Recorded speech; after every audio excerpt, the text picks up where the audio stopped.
24 साल की उम्र में परिवार का बिजनेस संभाला। बिजनेस था अचार का। ना कोई समझाने वाला था और ना ये पता था कि करना क्या है। जो पुराने मैनेजर थे उनको लगा ये नया बच्चा है, इसकी आइडियाज़ कैसे समझे, तो मुझे बोल देते ये सब करके देख चुके, कुछ होता नहीं।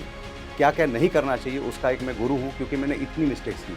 लेकिन एक चीज़ यकीनन है कि वो मिस्टेक्स ही मुझे बनाई, वो मिस्टेक्स ही मुझे यहाँ तक ले गई। अगर वो मिस्टेक्स नहीं करता तो शायद से यहाँ नहीं पहुँच पाता। मैं अपने जीवन की 5 ऐसी टिप्स बताने वाला हूँ जो मैंने इस 8 करोड़ की कंपनी को 1500 करोड़ तक ले जाने के लिए।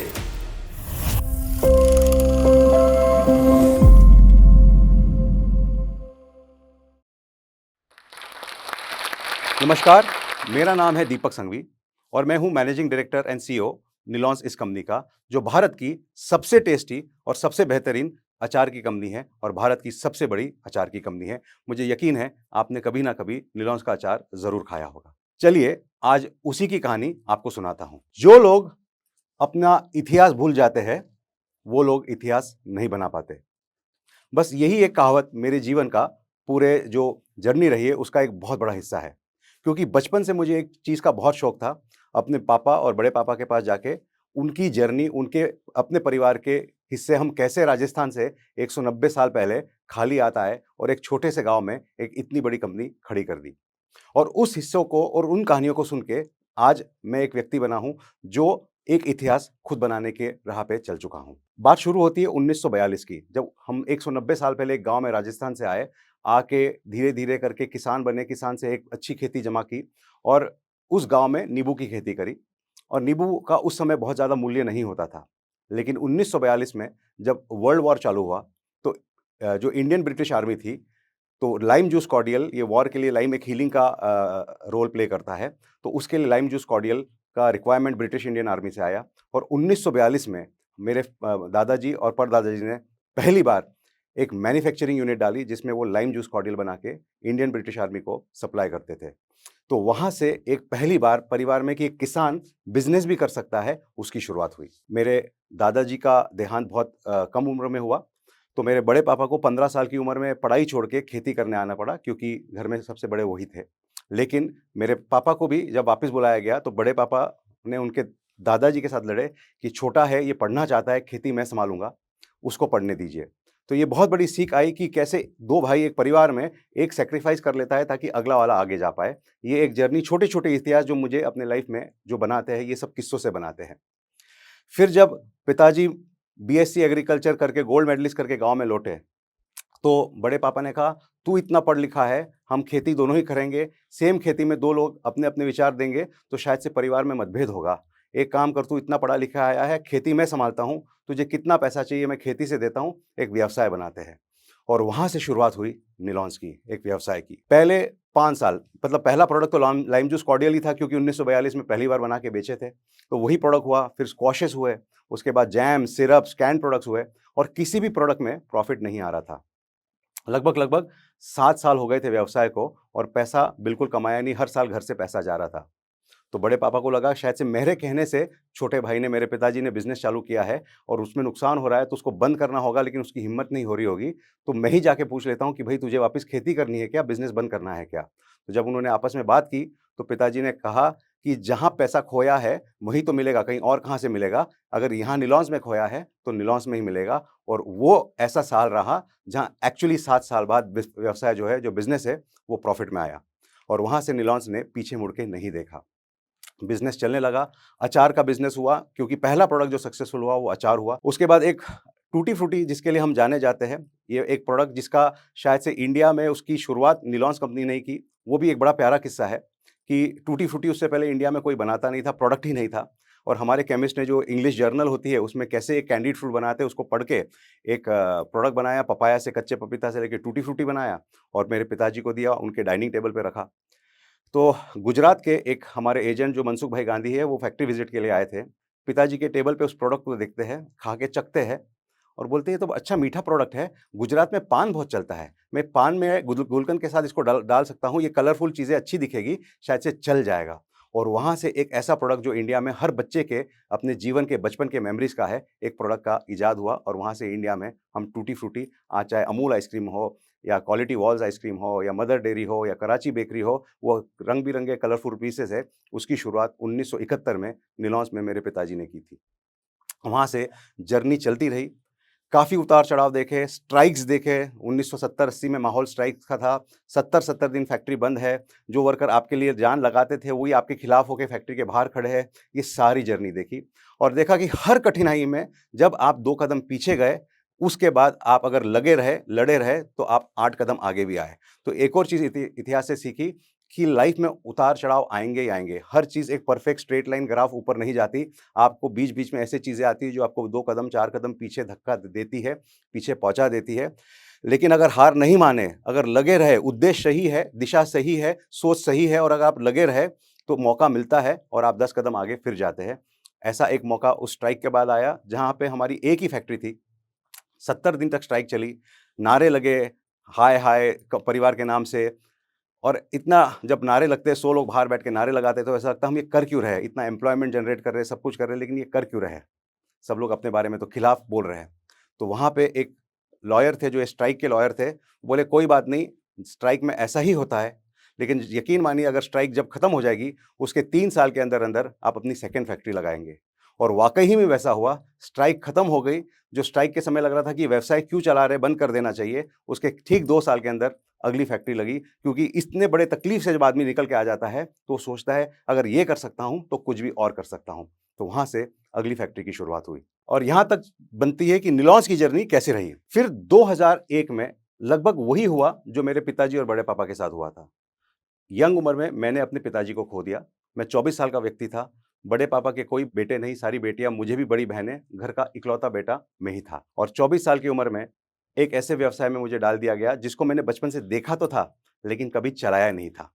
तो ये 2001 में निलॉन्स एक 8 करोड़ की कंपनी थी और एक 8 करोड़ की कंपनी में उस कुर्सी पे, जिस कुर्सी पे मेरे पिताजी बैठते थे, मुझे लाके बिठा दिया गया। मैं लाइफ में कुछ और करना चाहता था। मैं एक इंजीनियर था, मैं एक पॉलीमर की फैक्ट्री लगाना चाहता था, लेकिन विधि का विधान ये था कि आपका शायद से यहाँ से ही भविष्य लिखा हुआ है और उस कुर्सी पे लाके बिठा दिया गया। टिपिकली भारत देश में जो भी एक फैमिली बिज़नेस चलाते हैं, वो एक चीज़ समझते हैं कि जब अगली पीढ़ी आती है, तो पुरानी पीढ़ी से बिज़नेस छूटता नहीं क्योंकि उनको लगता है कि अगली पीढ़ी गलती कर देगी। लगभग 2001 से 2003 में भले ही पिताजी का देहांत हो चुका था, जब मैं बिज़नेस में आया और मुझे कुछ करने की ज़रूरत थी, तो बड़े पापा को लगा ये गलती ना कर दे। उनके भाई की मृत्यु हो गई, अगर इसने कुछ गलती कर दी और बिज़नेस अगर पीछे चला गया, तो लोग क्या कहेंगे कि बड़े पापा मुझे सँभाल नहीं पाए। जो पुराने मैनेजर्स थे, उनको लगा ये नया बच्चा है, इसकी आइडियाज़ कैसे समझे, तो मुझे बोल देते ये सब करके देख चुके, कुछ होता नहीं। तो उस व्यवसाय में जहाँ मेरा खुद का व्यवसाय था, मैं डायरेक्टर बन के जाके बैठ चुका था, लेकिन मेरी कोई सुनवाई नहीं थी। तो मैंने वहाँ पे फ्रस्ट्रेशन हुआ, अपसेट हुआ, लेकिन बोला मुझे अपना रास्ता खुद ढूँढना होगा और मैंने छोटी-छोटी जंग पकड़ी और छोटी-छोटी जंग जीतना चालू की। बॉम्बे मार्केट में हम काम नहीं करते थे, हमने बॉम्बे मार्केट शुरू किया, जो मैंने अपने बलबूते पे शुरू किया। मैंने एक कराची बेकरी को हम टूटी फ्रूटी बेचते थे, सिर्फ़ एक सिंगल आउटलेट से वो 2 महीने के बीच में 1 ट्रक उठा लेता था। मैंने सोचा अगर ब्रिटानिया, पार्ले जैसी कोई company tutti frutti biscuit launch कर दे, तो महीने के 10-20 ट्रक बिक जाएँगे। मैंने 1.5 साल में 14 चक्कर पार्ले हेड ऑफिस लगाए, जाके उनको बार-बार, बार-बार कन्विंस किया और 18 महीने में उनसे एक टूटी फ्रूटी बिस्किट लॉन्च करवाया। तो ये जब छोटी जंग जीतने लगा, तो वहाँ से मुझे कॉन्फिडेंस आया, मेरे परिवार को कॉन्फिडेंस आया कि अब ये लड़का कर सकता है और वहाँ से आया मेरा एक ऐसा स्पेस, जहाँ मुझे कहा गया, "अब तुम्हें जो करना है, तुम करके दिखाओ।" 2004 का वर्ष है। बहुत आसान नहीं होता अपने बिज़नेस में अपने कंट्रोल को छोड़ के अपने से किसी बेहतर आदमी को लाना और उसको अपना बॉस बना के उसके पीछे रहना। लेकिन एक 27 साल की उम्र में, यंग उम्र में मैंने ये कॉल लिया कि मुझसे बड़ा व्यवसाय है। अगर बिज़नेस बड़ा होगा तो मैं अपने आप बड़ा हो जाऊँगा। अगर बिज़नेस बड़ा होगा तो हज़ारों लोगों को एम्प्लॉयमेंट मिल जाएगा। तो मेरे से बेहतर व्यक्ति लाऊँगा और उनको मुझसे ज़्यादा पावर दूँगा कंपनी चलाने के लिए। और ठीक वैसा किया।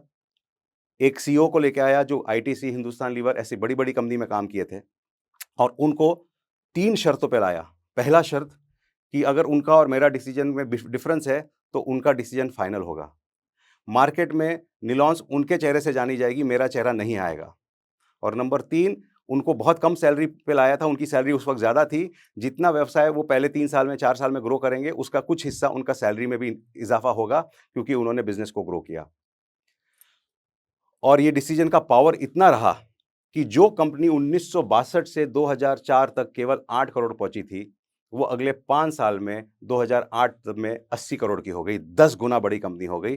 सिर्फ एक चीज कि मैंने कहा मैं पीछे रहूंगा, कंपनी आगे रहेगी और कंपनी के लिए जो जरूरत है वो किया जाएगा, बेहतर आदमी को लाया जाएगा, एक बेहतर आदमी को लाके उसको वो पावर दी जाएगी जो मालिक से बड़ी होती है। जो यहां से एक सीख मैं देना चाहूंगा सारे स्टार्टअप फाउंडर्स को जो बिजनेस करना चाह रहे हैं कि ईगो पीछे रहना चाहिए, बिजनेस आगे रहना चाहिए। धंधा आगे और खुद का ईगो पीछे। अगर आप धंधे को तवज्जो ज्यादा दोगे, अपने ईगो को तवज्जो कम दोगे, तो यकीनन आप मानिएगा कि ऐसे लोग आएंगे, ऐसे लोग जुड़ेंगे जो आपसे भी ज्यादा धंधे को इंपॉर्टेंस देने की ताकत रखते हैं। अब इस जर्नी में आते कि 2004 से 2025-26 में हुआ क्या। तो इस ग्रोथ को मैं 3 हिस्सों में डालता हूं। सबसे पहला जर्नी था 2004 से कि एक 8 करोड़ की कंपनी है, भारत जैसा बड़ा देश, इतनी पॉपुलेशन, इतना खाने पीने की आदत, और हम सिर्फ 8 करोड़ माल बेच रहे हैं। इसका मतलब 400 300 400 डीलर थे, 8 करोड़ का माल बेच रहे हैं। मतलब किसी भी डिस्ट्रीब्यूटर के यहाँ बहुत कम माल बिकता होगा, उसके घर का खर्चा तो दूर की बात, शायद से गाड़ी का पेट्रोल का खर्चा भी हम नहीं निकालते होंगे। तो उस समय सबसे पहली जर्नी 2004 से 2008 की थी कि हमको हमारे डिस्ट्रीब्यूटर का नंबर 1 या नंबर 2 ब्रांड बनना था। बस अगला 5 साल यही दीवानगी थी। महीने में 20-20 दिन ट्रैवलिंग, जाना, मार्केट को जो चाहिए वो देना, वो फ्रीडम देना, डिस्ट्रीब्यूटर को कमाने का मौका देना, सेल्स टीम को इतना पावर देना कि हर सेल्स लीडर को कहा जाता था कि जो छत्तीसगढ़ का है कि आप छत्तीसगढ़ के सीईओ हो, आप कोई गुजरात का है आप गुजरात के सीईओ हो, आपकी पावर उस स्टेट में कंपनी से भी ज्यादा है। अगर उस स्टेट का कोई डिस्ट्रीब्यूटर कंपनी को फोन कर देता था हेड ऑफिस को, तो उसको कहा जाता था कि आपने वहां के सीईओ से बात कर ली, उनसे समाधान मिल गया, अगर नहीं मिला तो आप उनको कहिए वो हमसे बात करेंगे। तो पावर एक एक टीम मेंबर को देना इस प्रकार से कि उसको लगे वो कंपनी का मालिक है। जब हर व्यक्ति को ये पावर आ जाती है कि मैं कंपनी का मालिक हूं, तो वो उसका काम करने का ढंग बिल्कुल अलग अलग हो जाता है। 2006-7 छोटी कंपनी, शायद से 40 करोड़ की कंपनी, लेकिन वहां से हमने एक प्रथा चालू की कि टॉप 3 लीडर्स को हर साल गाड़ियां देंगे। तो गाड़ी as a award for performance, और सिर्फ गाड़ी देना एक पैसा देने की बात नहीं, उस गाड़ी के साथ इस प्रकार के साथ इज्जत देना कि एनुअल मीटिंग है, सामने 150-200 लोग बैठे हैं और उनको स्टेज पे बुलाया जा रहा है, उनको तिलक लगाया जा रहा है, उनकी आरती की जा रही है, उनके हाथ में तलवार पकड़ाई जा रही है, उनको माला पहनाई जा रही है, इस प्रकार का ढोल नगाड़े बजाए जा रहे हैं कि उस व्यक्ति को लगता था कि यार मैं किस कंपनी में आ गया, आज तक तो मुझे किसी ने दुनिया में इतनी इज्जत नहीं दी जो मुझे इस कंपनी को ये कंपनी दे रही है, मैं इस कंपनी को छोड़ के कभी नहीं जाऊंगा। और जो ऑडियंस में 200 लोग बैठे थे, यार इसको जो मिल रहा है ना, अगले साल मुझे भी मिलना चाहिए। तो वो दीवानगी के साथ हमने काम किया। और एक ह्यूमन के अंदर जो एक एनिमल इंस्टिंक्ट होती है कि मैं कुछ कर सकता हूं, मैं अगर अपने हद को पार कर दूं तो मैं कहीं भी जा सकता हूं, एक ऐसा माहौल हमने निलॉन्स में बनाया और उस माहौल से निलॉन्स बनते चले गई। तो पहली जर्नी थी कि कैसे हम एक ऐसी कंपनी बने जो देश के बेस्ट टैलेंट को अट्रैक्ट करे और डिस्ट्रीब्यूटर को लगे यार मुझे कोई और कंपनी का काम जाता है तो चला जाए, निलॉन्स का नहीं जाना चाहिए, ये काम करने में अलग मजा आता है। ये पहली जर्नी रही। 2008 से 2012-13 की एक दूसरी जर्नी रही। एक आप कंपनी तो बन गए, अभी आपने डिस्ट्रीब्यूटर के लिए काम किया, आपने लड़कों के लिए काम किया, लेकिन अभी तक कंपनी बहुत ज्यादा कमा नहीं रही थी। अब समय आ गया था कंपनी को एक ब्रांड बनने का। तो 2008 से 2012-13 में हमने एक ऐसी मुहिम चलाई, हमने टेलीविजन पे ऐड देना चालू किया, हमने हमारे प्रोडक्ट के कंज्यूमर पैक्स को बढ़ाना चालू किया, बल्क पैक को हमने पीछे धीरे धीरे कम करना चालू किया और ऐसा माहौल चालू किया कि जहां हम 50,000 दुकानों में थे, हम कैसे 2 लाख दुकानों तक पहुंच पाए। पूरा की पूरा फोकस कंज्यूमर ब्रांड कैसे बने। एक इससे भी सीख देता हूं कि आज काफी लोग, काफी कंपनी बोलती है या जो स्टार्टअप्स होते हैं कि मुझे यहीं से शुरुआत करना है, ऐसे ही करना है। हमने ये सोचा कि हम जहां हैं वहां से पहले हमारे साथ जो काम करने वाले उनको जिताते हैं, उसके बाद जब वो जीत जाएंगे तो अपने आप कंपनी को जिता देंगे। तो एक और कहावत है कि कहते हैं कि आप पैसे को मत जोड़ो, आप लोगों को जोड़ो। आप जब लोगों को जोड़ेंगे वो आपको अपने आप पैसे जोड़ के दे देंगे। यही कहावत के साथ हमने कहा, हमने डिस्ट्रीब्यूटर्स को जोड़ा, हमने टीम मेंबर्स को जोड़ा, उनको कमा के दिया और जब उन्होंने कमा लिया तो उन्होंने अपने आप कंपनी को कमाना चालू कर दिया। कंज्यूमर ब्रांड बनने लगा, 2 लाख दुकानों तक पहुंचने लगे। पूरे देश में निलॉन्स अचार अब सबसे बड़ा अचार बनने लगा था। 2004 में जब शुरुआत हुई थी, जहां शायद से हम टॉप 10 ब्रांड्स में नहीं थे, 2012-13 आते तक टॉप 3 ब्रांड में हम पहुंच चुके थे। एक कहावत है, what you here will not take you there. जो चीजें आपको आज यहां तक लाई है वही चीज़ें आपको जहाँ जाना है वहाँ तक लेके नहीं जाएगी। जब आपको आगे जाना है तो जो आपको यहाँ तक लाई है उसमें कुछ बदलाव करना पड़ेगा। और ये सवाल आपके जीवन में हर 5वें साल में आएगा। ये मेरे साथ 2002 में 2001 में जब पिताजी का देहांत हुआ, तभी भी आया। जो उन्होंने किया था क्या उसी ढंग से कंपनी बढ़ेगी या कुछ बदलना पड़ेगा? क्योंकि 8 करोड़ पे अगर 7 साल से अटकी है, तो कुछ ना कुछ चीज़ें बदलने की ज़रूरत है। और जब आप चीज़ें बदलते हैं, तो थोड़ा उथल-पुथल होता है। लोग ये कहते हैं कि क्या कर रहे हैं? जो था वो खत्म तो ना हो जाएगा। हमारे मन में भी डाउट होता है, मैं सही तो कर रहा हूँ क्या?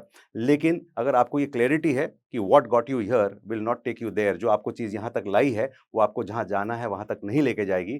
तो ये उथल-पुथल, ये मन के अंदर के संदेह जो है, उसके साथ आप समझ लेंगे, बिकॉज़ जभी भी बदलाव आता है, ये संदेह ज़रूर आता है। 2001 में आया, 2008 में जब हमको कंज्यूमर पैक बढ़ाना था, बल्क पैक को पीछे लाना था, हम सही कर रहे हैं या नहीं, आया।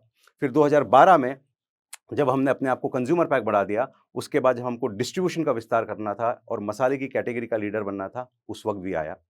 और 2021 में जब हमने 10 कैटेगरी बंद करने का एक निर्णय लिया, उस वक़्त भी आया। हर बार जब ऐसा डिसीज़न लिया जो आपको 2 स्टेप पीछे ले जाता है क्योंकि आपको 10 स्टेप आगे जाना है, संदेह ज़रूर आता है। तो 2012 में हम जब एक कंज्यूमर पैक की कंपनी जाने लगे, हम पूरे देश में डिस्ट्रीब्यूशन के लिए जानने लगे, वहाँ से एक बहुत बड़ी गलती हमने की। और गलती का मेरी लाइफ़ की लर्निंग ये है कि जब आपको बहुत सक्सेस प्राप्त होती है, तो आपको ऐसा लगता है कि आप सब कुछ कर सकते हो। आप इनविंसिबल हो, आपको कोई हरा नहीं सकता। आपने जिस चीज़ पे हाथ रख दिया, वो सोना बन जाएगा। आपने जो सोच रख ली, वो आपको उस सोच को रियलिटी बन के आप सक्सेसफुल हो ही जाओगे। और विधि का विधान है, जब आपके व्यक्ति के अंदर एक बड़ा कॉन्फिडेंस आके ओवर कॉन्फिडेंस में बन जाता है, तो वहाँ कहीं न कहीं उसको जीवन सिखाता है कि भई आप ओवर कॉन्फिडेंस ना हो। तो 2012-13 तक हम जब आए, तो हमको लगा कि अब हम जिस कैटेगरी में जाएँगे, वो कैटेगरी सक्सेसफुल हो जाएगी और हमने 5, 6, 7 कैटेगरीज़ 2, 3, 4 साल में लॉन्च करी। मल्टीपल कैटेगरी के प्लेयर बन गए और वो ऐसा समय रहा, जहाँ हमें लगा था कि कुछ और होगा, लेकिन हुआ कुछ और। 2013 से 2019 ये 6 वर्ष कंपनी के बहुत ज़्यादा चैलेंजिंग वर्ष थे। 6-7% की ग्रोथ, जिस कंपनी ने 40-45% की ग्रोथ 9 साल तक देखी थी, उसके लिए 6-7% की ग्रोथ, कंपनी अपने अंदर घुटने लगी। कंपनी के अच्छे लोग थे, उनको ये लगने लगा ये कंपनी में हो क्या रहा है? और कुछ नहीं था, एक ही what got you here will not take you there. जो 2004 से 2013 की रणनीति थी, अब वो रणनीति काम नहीं आ रही थी। वो रणनीति अब कंपनी को रोक रही थी। तो अब ऐसा समय आया जब उन रणनीतियों को छोड़ने की ज़रूरत थी। जो हमको यहाँ तक लाया, उसको छोड़ने की ज़रूरत थी। एक कहावत है, जब छोटी कंपनी होती है, उसमें 70% आर्ट लगता है, 30% साइंस लगता है। लेकिन जब कंपनी बड़ी हो जाती है, उसमें 80% साइंस लगता है और 20 ही परसेंट आर्ट लगता है। इसको अगर दूसरे भाषा में कहें, मैजिक और लॉजिक। छोटी कंपनियाँ मैजिक से बढ़ती है, बड़ी कंपनियाँ लॉजिक से बढ़ती है। तो सेम मैजिक की तरीके से अब वही ढोल नगाड़ा और वही लीडर्स को माला पहनाना और तिलक लगाने से बियॉन्ड था, कितने आउटलेट पे पहुँच रहे हैं, कौन से कैटेगरी में कैसे लीडरशिप ले रहे हैं, आप किस प्रकार से एक-एक प्रोडक्ट के अंदर मार्केट के पेनिट्रेशन को कर रहे हैं। तो ये शुरुआत हुई 2021 में, जहाँ आपने अब एक चीज़ को छोड़ दिया, मुझे 500 करोड़ की या 400 करोड़ की कंपनी नहीं बनना, मुझे अपने कैटेगरीज़ का लीडर बनना है। अगर मैं अचार में हूँ, तो मैं देश की सबसे बड़ी अचार कंपनी होना चाहिए। अगर मैं जिंजर गार्लिक पेस्ट में हूँ, तो मैं देश की सबसे बड़ी जिंजर गार्लिक पेस्ट कंपनी होनी चाहिए, क्योंकि किसी भी कैटेगरी में मैक्सिमम 2 या 3 प्लेयर की ही जगह होती है लीडरशिप की। 2-3 प्लेयर ही मार्केट का 60 से 70% खाते हैं और बाकी नीचे का 30-40% या 25-30% में 100 लोग लड़ते रहते हैं। तो अब समय था कि मुझे नीचे के 100 लोग में नहीं होना है उस कैटेगरी में। हर कैटेगरी में जहाँ रहूँगा, मुझे टॉप का 3 प्लेयर रहना है। और 2021 में एक बड़े कठिन डिसीजन को लिया। हमने जो जिस कंपनी की आप यकीन मतलब 50 करोड़ की सेल कम नहीं होती, हमने ये डिसीजन लिया कि ये 9 कैटेगरी जिसकी सेल 50 करोड़ है, हम एक-एक करके अगले 3 साल में इन सभी को बंद कर देंगे और सिर्फ़ एक 5 कैटेगरी के प्लेयर बनेंगे, जिस पाँचों कैटेगरी में हम अपने आप को लीडर बना के रहेंगे। ये एक बहुत डिफ़िकल्ट लेकिन बहुत इम्पोर्टेंट डिसीजन लिया और उसका रिज़ल्ट इस प्रकार से आया कि विदिन 5 इयर्स हम 3 कैटेगरी में मार्केट के लीडर हो चुके हैं ऑलरेडी और अगली 2 कैटेगरी की जर्नी अब शुरू है। तो ये है मेरी कहानी और ये कहानी मुझे लगता है जैसे मूवी में कहा जाता है पिक्चर तो अभी बाकी है मेरे दोस्त। तो अभी तक कहानी की सिर्फ़ मैं अभी भी मानता हूँ कि सिर्फ़ शुरुआत हुई है। अभी तो हमने एक जर्नी की शुरुआत की है लेकिन जर्नी बड़ी खूबसूरत रही है। एक 8 करोड़ की कंपनी जो एक 24 साल के लड़के के हाथ में दी गई, आज वो लगभग 500 करोड़ की है, लगभग 1500 करोड़ की वैल्यूएशन है। और मैं अपनी जर्नी को अगर आज मुड़ के देखूं तो शायद से व्हाट टू डू, मेरे सक्सेस क्या क्या किया उसके शायद से 3 पन्ने होंगे, लेकिन व्हाट नॉट टू डू, मैं कहाँ कहाँ गलत गया उसके शायद से 30 पन्ने होंगे। मैं लाइफ में अपने आप को कहता हूँ I am a master class of what not to do. क्या क्या नहीं करना चाहिए उसका एक मैं गुरु हूँ, क्योंकि मैंने इतनी मिस्टेक्स की। लेकिन एक चीज़ यकीनन है कि वो मिस्टेक्स ही मुझे बनाई, वो मिस्टेक्स ही मुझे यहाँ तक ले गई। अगर वो मिस्टेक्स नहीं करता तो शायद से यहाँ नहीं पहुँच पाता। तो ये एक जर्नी रही। एक जर्नी सिर्फ एक निलॉन्स की जर्नी नहीं है, मेरे हिसाब से एक जर्नी हर एक एंटरप्रेन्योर की। अगर आपके अंदर एक वो प्रेरणा है कि मैं कुछ अपना अलग करना चाहता हूँ, मैं अपनी एक छाप दुनिया में छोड़ के जाना चाहता हूँ, ये जर्नी आपके लिए है। क्योंकि इसी जर्नी के साथ और ऐसे ही एंटरप्रेन्योर्स जो मेरे जैसे इंडिया में है, वो हर बार जब एक कठिनाई आती कहते हैं हम हार नहीं मानेंगे, हम लगे रहेंगे, हम रास्ता ढूंढेंगे और रास्ता नहीं मिला तो रास्ता पैदा करेंगे, लेकिन करेंगे किसी भी कीमत पे। और यहीं से बनता है एक एंटरप्रेन्योरशिप। और यही रास्ता अगर भारत के गांव-गांव तक पहुंच जाए, भारत के गांव-गांव से अगर एंटरप्रेन्योर्स खड़े होने लगे, तो ही हम भारत को वापस उस सोने की चिड़िया, वर्ल्ड की नंबर 1 इकोनॉमी की तरफ ले जा पाएंगे। तो मेरा आज का ये छोटा-सा एक टॉक आपके साथ है, जो आपको एक उत्साह, एक प्रेरणा दे कि आप भी कर सकते हैं। जैसे अगर मैं एक 24 साल का लड़का था जिसके सर से पिताजी का हाथ हट चुका था, वो कर सकता है, तो आप भी कर सकते हैं। और चलते-चलते काफ़ी यंग जनरेशन मुझे पूछती है कि सर हम भी कैसे बड़े हो? हम भी कैसे एक अमीर बने? हम भी कैसे आगे जाएँ? और शायद से मुझसे जवाब में 2 मिनट्स मैगी नूडल्स या 90 सेकंड की रील का आंसर एक्सपेक्ट करते हैं। कोई भी सक्सेसफुल जर्नी 15 साल कम से कम अगर आप सतत लगे रहते हैं, तो ही बनते हैं। वो जो 2 यूनिकॉर्न बाय लक चांस बन जाती, उनको देख के ये मत सोचो कि हम भी 3 साल में यूनिकॉर्न बना लेंगे, क्योंकि ना यूनिकॉर्न बनेगी, ना आप जो पहुँच सकते थे वो बनेंगे। लेकिन 15 साल के लिए अपने आप को कमिट कर दिया, तो 500 क्या 5000 करोड़ बना लेंगे। तो बहरहाल, अगर मैं पूरे लाइफ के जर्नी को आपको ऐसा देके जाना हो जो 5 टिप्स आप अपने जीवन में इंप्लीमेंट कर सकते हैं, तो वो 5 टिप्स के बारे में बताना चाहूँगा। पहली tip, growth mindset. Growth mindset मतलब क्या आप नई-नई चीज़ों को समझने के लिए, सुनने के लिए तैयार हैं और उसके हिसाब से बदलने के लिए तैयार हैं। क्योंकि 15 साल की जर्नी में ऐसे काफ़ी सिचुएशन आएँगे जो आपके थॉट प्रोसेस को चैलेंज करेंगे। क्या आप अपने थॉट को पकड़ के रखते हो? या जो आपके सामने रियलिटी है उसको देख के अपने आप को बदलने के लिए तैयार हो? अगर आप ग्रोथ माइंडसेट के लिए तैयार हो, तो आप अपने आप को तैयार करोगे। तो ग्रोथ माइंडसेट, जब नया इन्फॉर्मेशन आया, तो जो भी आपकी सोच थी, उस सोच को कचरे के डब्बे में डाल के उस नए इन्फॉर्मेशन के हिसाब से आप अगर बदलने के लिए तैयार है, तो आपका पहला सक्सेस मंत्र। दूसरा, ग्रिट, जुझारूपन। रास्ता ढूंढेंगे, मिला नहीं तो पैदा करेंगे। 15 साल में ऐसे कई मौके आएंगे जहां लगेगा सब कुछ खत्म हो गया, मुझसे नहीं हो पाएगा, मैं घर जाता हूं छोड़ के सब कुछ।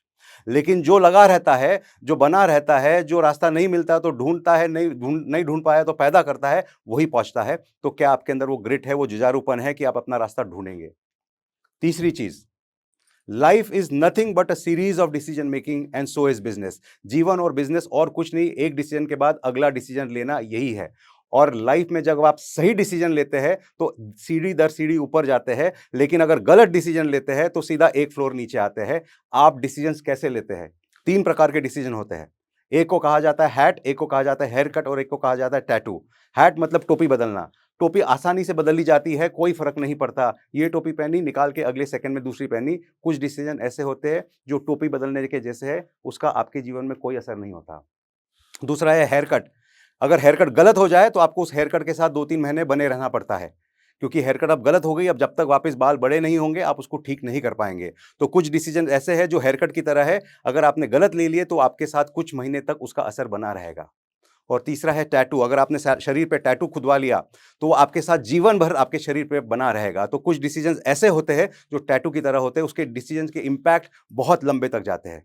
तो आप जब डिसीजंस ले रहे हैं तो सोचिए कि मैं ये हेयर कट वाला डिसीजन है, हैट वाला है, या टैटू वाला है। और अगर टैटू और हेयर कट वाला है तो रुक के, थम के, सोच के, 4 लोगों से पूछ के तब डिसीजन लेंगे, ताकि रॉन्ग डिसीजन आपको एक फ्लोर से नीचे लाता है और राइट सिर्फ एक स्टेप ऊपर ले जाता है। तो सही डिसीजंस लीजिए। चौथी, अपने से बेहतर लोगों को अपने कंपनी में लाइए और उनको फ्रीडम दीजिए। आपसे बड़ी, उनसे बड़ी कंपनी हो। अगर आप उस रूम के सबसे अक्लमंद व्यक्ति हो तो आप गलत रूम में हो। आपके रूम में आपसे ज्यादा बेहतर, आपसे ज्यादा अक्लमंद और ज्यादा लोग होने चाहिए, तभी आप कंपनी को आगे ले जा पाओगे। और पांचवा, आपके टीम में आपको लोग चैलेंज करने के लिए तैयार है या नहीं, आपने एक ऐसा माहौल बनाया है या नहीं कि आपकी टीम में आपको भी चैलेंज किया जा सकता है कि नहीं। बहुत सारी कंपनियां इसलिए नहीं बढ़ती है क्योंकि टीम और लोग मालिक को, बॉस को चैलेंज ही नहीं कर पाते। जो बॉस ने बोल दिया वही फाइनल डिसीजन है। अगर आप ऐसा माहौल नहीं बनाते कि आपके लोग आपको आके चैलेंज कर सकते हैं और वो चैलेंज करने में उनको बुरा नहीं लगता, शर्म नहीं लगती, तो आप अगेन गलत कंपनी बना रहे हैं। A company where everybody is allowed to be challenge, allowed to be question and nobody feels bad about it. किसी को बुरा नहीं लगता कि किसी को चैलेंज किया जा रहा है, इंक्लूडिंग द बॉस। वो कंपनी का माहौल ऐसा होता है जहां बेस्ट और उससे बेहतर बनता रहता है। तो ये 5 इंपॉर्टेंट चीजें जो लाइफ में सीखी है, अगर आप इसको लगा दे तो यकीन मानिए आपकी 8 से 1500 नहीं, उससे भी आगे की जर्नी बन सकती है।